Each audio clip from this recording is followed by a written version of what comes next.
Jurramendi egoitza 16. mendetik Tolosan dagoen arren, herritar askok ez du ezagutzen.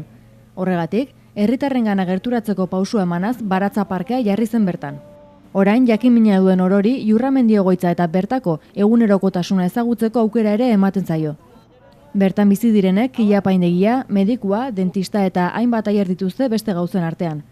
Bertako egunerokotasuna ezagutzeaz gain, 30 eta 80 hamarkadako hainbat argazki ikusteko aukera ere ematen du zentroak.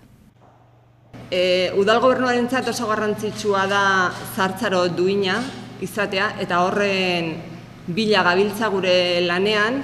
Horregatik egin ditugu hainbat alegin, batetik egoiliarrek eskatuta jarri gendun berriz ere erizaina, gaueko erizaina, langileen antolaketari ere beste errepaso bat eman zaio, hobeto antolatzeko dauden beharren arabera eta zerbitzu egokiagoa emateko. Eta gero azkena egin dana, Baratze parkea hemen kokatzea ere oso arrakastatsua izan da.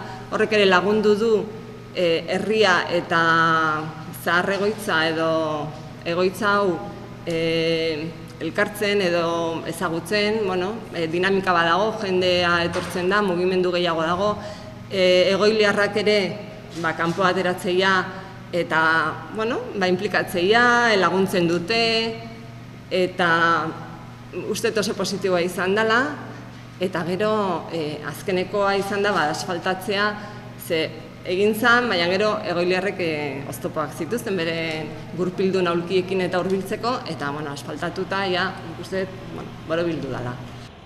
Egia esan, tolosarrak askok ez dute egoitza ezagutzen, eta ezagutzen dute normalean familiarteko bat edo ezagun bat hemen dagoenean.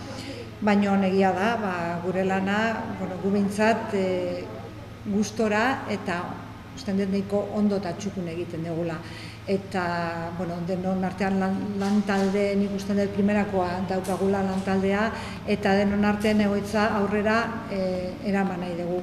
Nire esan du bezala, gauzak aldatzen goaz, beharrak aztertzen, eta erabakiak hartzen beti etengabeko hobekuntzaren bila.